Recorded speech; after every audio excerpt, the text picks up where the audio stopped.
Ministre, honorables collègues, Monsieur le ministre des Finances, j'ai lu la loi de finances rectificative.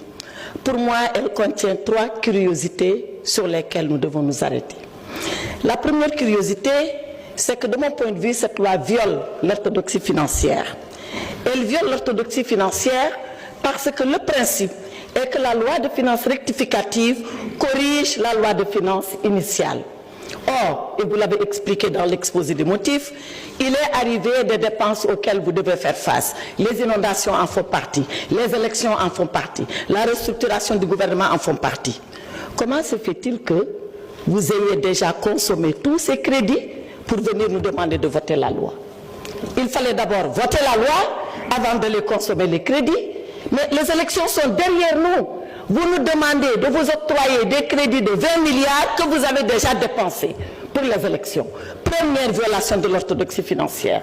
Parce que c'est comme si un enfant venait prendre 10 000 francs de la poche de son papa, aller les dépenser entièrement et revenir dire à son père « j'ai besoin que vous me prêtez 10 000 francs » alors qu'il les a déjà pris. Voilà la première violation.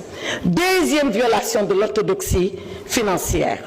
La loi de finances rectificative, de mon point de vue, et là aussi vous l'avez expliqué, elle a été faite parce qu'il y a un resserrement des recettes, d'accord, une moins-value de 840 milliards, il y a un accroissement des dépenses, d'accord, un accroissement de 600 et quelques milliards, d'où un déficit de 1500 et quelques milliards. Mais alors, Monsieur le ministre, si nous devons resserrer les recettes, nous devons aussi resserrer les dépenses. Or, qu'est-ce que vous faites?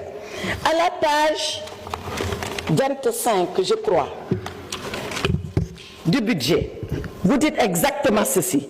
Sur le fonctionnement, vous consacrez dans la LFR 1676 milliards contre 1571 milliards. Vous êtes en train d'accroître les dépenses de 194 milliards. Pourquoi, alors que vous nous demandez de serrer la ceinture, vous augmentez ces dépenses qui sont des dépenses de fonctionnement?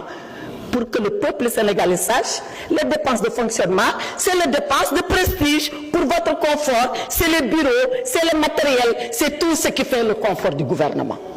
Donc, vous réduisez les recettes, vous dites que vous les diminuez et vous augmentez les dépenses. Ce n'est pas de l'orthodoxie financière.